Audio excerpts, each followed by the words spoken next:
আইল কাটেন না?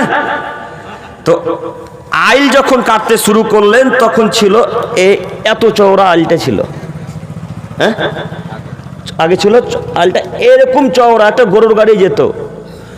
তো ওই আইলটা আপনি কাটতে কাটতে কাটতে কাটতে কাটতে কাটতে কাটতে এসে এখন এই পর্যায়ে রেখেছেন। এখন একটা মানুষ ভালোভাবে যাতায়াত করতে পারে না। তো আল আপনি কাটতে শুরু করছেন, এদিকে দেখছেন, ওইদিকে দেখছেন, সামনে দেখছেন, পিছনে দেখছেন, কেউ নেই। এখন কেউ না, এখন যতটা জমি বাড়াতে পারে বাড়িয়ে নেই, তাই না? 1 কাঠা জমি ছিল, 10 বছর পর মেপে দেখা যাচ্ছে এখন 1 কাঠাটা 3 কাঠা হয়ে গেছে।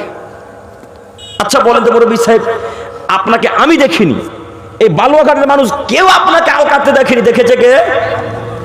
কে? আল্লাহ। এই বাক্যটুকু মনে রাখেন। একটা হাদিস বলি তাহলে আপনার ব্রেন খুলবে।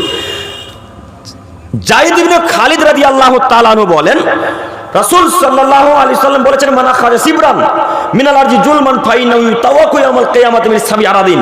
হে আদমের ছেলে মেয়ে তোমরা শোনো, যদি কোনো মানুষের জমি জায়গা অর্ধহাত জোরপূর্বক দখল করে নাই, যদি কোনো মানুষের জমি জায়গা জোরপূর্বক অর্ধহাত দখল করে নাই, অর্ধহাত 1 কাঠা নয়, 1 হাতও নয়, অর্ধহাত, আধা হাত, কথা বুঝাচ্ছে না?